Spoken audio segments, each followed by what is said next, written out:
जी हाँ दोस्तों, नमस्कार। तो सबसे पहले मैं अपने सभी विद्वान साथियों को, विषय बहनों को, सभी प्रिय विद्यार्थीगण को जो हमारे कॉम्पिटिटिव एग्जाम की तैयारियां करते हैं, उन सभी मित्रों को जितेंद्र क्लासेस की इस ऑनलाइन कक्षा की तरफ से और मैं अपनी तरफ से आप सभी लोगों को बहुत बहुत तहे दिल से स्वागत करता हूँ।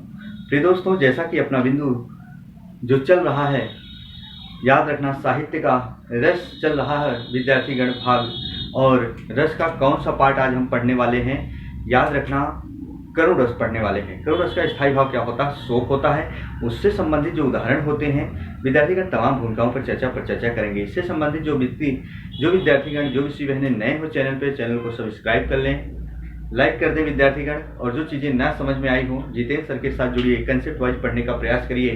ट्रिकी बेस पर हमारे यहाँ कोई भी विद्यार्थीगण सुविधाएं नहीं जारी होती हैं। याद रखना, ट्रिकी बेस पे जो आपको बताते हैं वो सिर्फ और सिर्फ याद रखना विद्यार्थीगण, वो आपका भविष्य खराब करते हैं।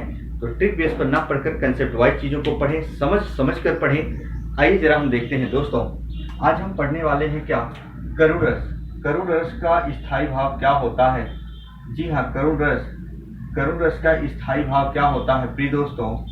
करुण रस का स्थायी भाव क्या होता है? शोक। क्या होता है करुण रस का स्थायी भाव? शोक होता है दोस्तों। इससे संबंधित अनेक उदाहरण, जैसे हम कहें अगला जीवन हाय तुम्हारी यही कहानी। उदाहरण देखो, अगला जीवन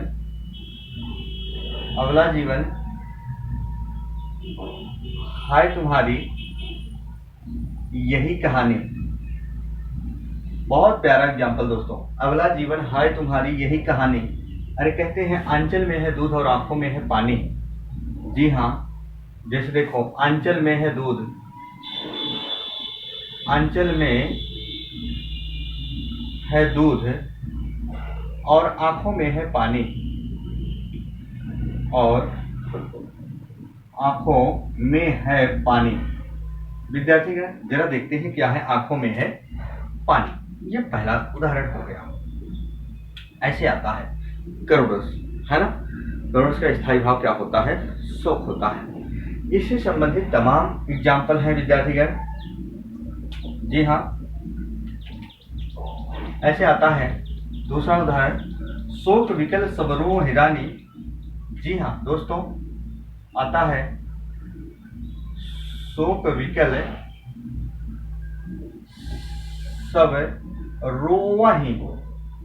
रोवहि रानी। फिर कहते हैं रूप सीलु बल तेज बखानी।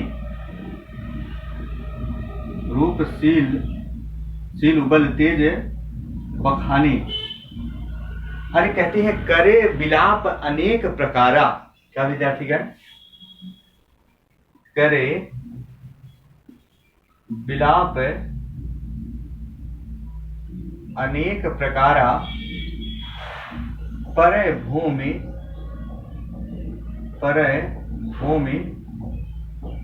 तल 12 विद्यार्थीगण आता है जब राजा दशरथ की मृत्यु हो जाती है, यानी राजा की मृत्यु हो जाती है। सारे अर्थ बताएंगे, परेशान मत होना। ऐसे आते हैं करुण रस में तमाम उदाहरण आते हैं विद्यार्थीगण। याद रखना, ऐसे आता है हाय राम कैसे झेले हम अपनी लज्जा अपना शोक। विद्यार्थीगण, हाय राम कैसे झेले हम अपनी लज्जा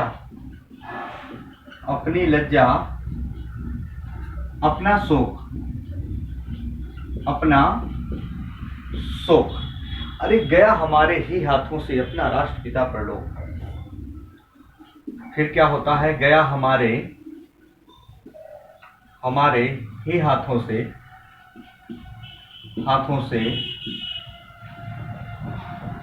अपना राष्ट्रपिता परलोक। राष्ट्र पिता परलोक गया अपना राष्ट्रपिता परलोक। ऐसे प्रश्न आते हैं विद्यार्थी, याद रखना। ऐसे आता है सुतवध सुना दसानन जबहि मूर्छित भयो विकल मह तबहि। विद्यार्थीगण, चौथा उदाहरण कहता है सुतवध सुना दसानन, दसानन जबहि कहता है मूर्छित, मूर्छित भया हूं विकल मैं तबहि मह तबहि। ऐसे प्रश्न आता है। अच्छा विद्यार्थीगण, जरा देखते हैं इनके अर्थ। एक बार इसके साथ ले लो पहले।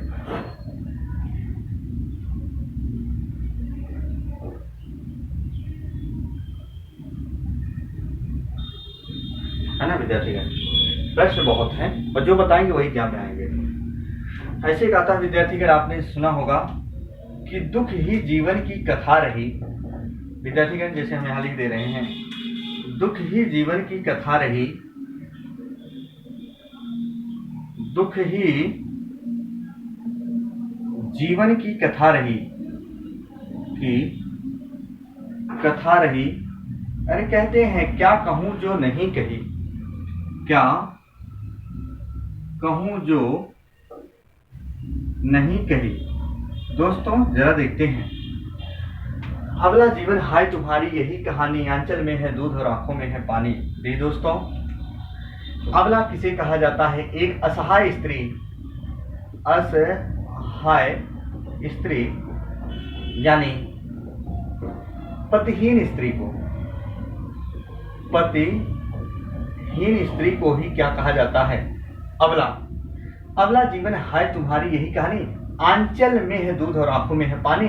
आंचल का मतलब होता है गोद, क्या विद्यार्थीगण? गोद में है दूध, दूध का मतलब होता है छोटा बच्चा, छोटा बच्चा।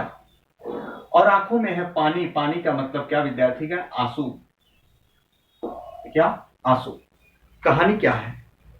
एक असहाय स्त्री होती है जिसका पति नहीं होता है, लेकिन उस असहाय स्त्री के गोद में एक नन्हा सा छोटा सा एक शिशु होता है, यानी बच्चा होता है।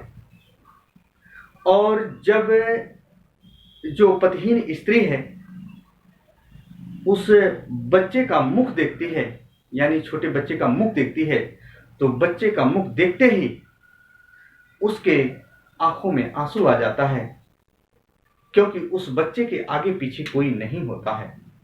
यानी एक असहाय स्त्री के आंखों में आंसू आने का कारण क्या है? उसका पति।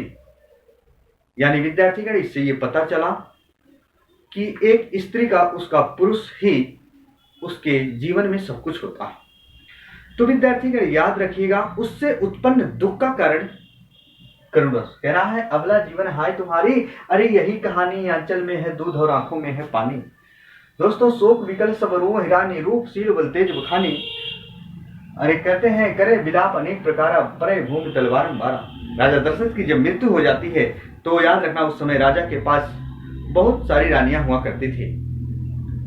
विद्यार्थीगण हम कह सकते हैं जब उनकी मृत्यु हो जाती है तो शोक विकल सब रोह रानी, सभी रानियां शोक में रो रही हैं। क्या? उनके रूप का बखान करके, जैसे घर परिवार में किसी की डेथ हो जाती है, उनकी गुणवत्ता, उनके रूप, उनके चाल चलन, उनके स्वभाव, उनके कार्य को देखते हुए जो घर की स्त्रियां होती हैं उन्हीं की गुणवत्ता को पुकार करके रोती हैं कि ऐसे थे वो, ऐसे थे, अभी कैसे काम होगा, ये तो बहुत अच्छे थे। तो सभी रानियां राजा के रूप को, शील को याद रखना, यानी शील जो उनके आचरण थे, उनका व्यवहार बहुत नियमित और संयमित था। बल याद रखना विद्यार्थी का ताकत, उनके तेज को बखान करके, नाना प्रकार के गुणों का बखान करके रोती हैं। अरे करह विलाप अनेक प्रकार का विलाप कर रही हैं, रो रही हैं। अरे परह भूमि तल बारंबार रोते रोते भूमि पर याद रखना गिर जा रही हैं, लूटपोट हो जा रही है। वही कह जा रहा, उससे उत्पन्न दुख का कारण क्या होगा? शोक करुण। हाय राम कैसे झेले हम अपनी लज्जा अपना शोक, गया हमारे ही हाथों से अपना राष्ट्रपिता परलोक। विद्यार्थीगण ये महात्मा गांधी की हत्या के बारे में बात हो रही है। अर्थात जिसने महात्मा गांधी को मारा था, आप जानते हो, नाथूराम गोडसे, अर्थात वो भी भारतीय था। अर्थात महात्मा गांधी की हत्या विद्यार्थीगण कब हुई थी? शायद 30 जनवरी 1948 को। विद्यार्थीगण अर्थात जिसने राष्ट्रपिता की हत्या की थी वो भी क्या था? एक भारतीय था। हाय राम कैसे झेली हम अपनी लज्जा, अपना शोक, गया हमारे ही हाथों से अपना राष्ट्रपिता पर लोग। अर्थात जिसने मारा वो भारतीय था, अर्थात हम सभी लोग भारतीय हैं। वही नहीं, मानो हम सब लोग मिलकर पिता की हत्या कर दिए। वही कह रहा है, हाय राम कैसे झेले हम अपनी लज्जा, अपना शोक। उससे उत्पन्न दुख का कारण क्या हो गया विद्यार्थीगण? शोक करुण रस होगा। सुत वध सुना दशानन जबहि, यानी सुत यानी पुत्र, वध यानी मृत्यु के बारे में जैसे ही दशानन अपने पुत्र के वध के बारे में सुनता है, जब ही मूर्छित भयो विकल तभी, तुरंत बेचारा मूर्छित होकर पृथ्वी पर गिर जाता है। उससे उत्पन्न दुख का कारण शोक यानी करुण रस। अरे दुख ही जीवन की कथा रही, क्या कहूं जो नहीं कही। जिसकी जिंदगी पूरी दुख में ही बीत गई, तो क्या बचा क्या कहें विद्यार्थीगण। उससे उत्पन्न दुख का कारण करुण रस होता है। तो प्रिय दोस्तों, एक बार इसका स्क्रीनशॉट लीजिए, फिर बता रहे। प्रश्न आता है, महादेवी वर्मा किस कवि की कवित्री मानी जाती हैं? तो करुण रस, महादेवी वर्मा। याद रखना, ये नोट करके लिख लो, नहीं कहीं नहीं करोगे फिर गलत करोगे। महादेवी वर्मा किस रस की कवयित्री मानी जाती हैं? महादेवी वर्मा किस रस की कवयित्री मानी जाती हैं? तो विद्यार्थीगण याद रखना, करुण रस एग्जाम में आता है। एक एक उदाहरण पाओगे, कहीं इधर उधर पढ़ने की जरूरत नहीं है। तो दोस्तों, बस आज तक की कक्षा यहीं तक। फिर नेक्स्ट दिन मिलेंगे। तो वीडियो अच्छी लगी हो तो लाइक और सब्सक्राइब करना ना भूलें प्लीज दोस्तों, याद रखिएगा, है ना। जो विद्यार्थीगण चैनल पे नए हो सब्सक्राइब कर लें। कंसेप्ट वाली चीजों को पढ़ें, समझ कर पढ़ें, आपके भी सफलता के दरवाजे जरूर खुलेंगे। मित्रों, आज तक इतना ही। तब तक के लिए जय हिंद, जय भारत।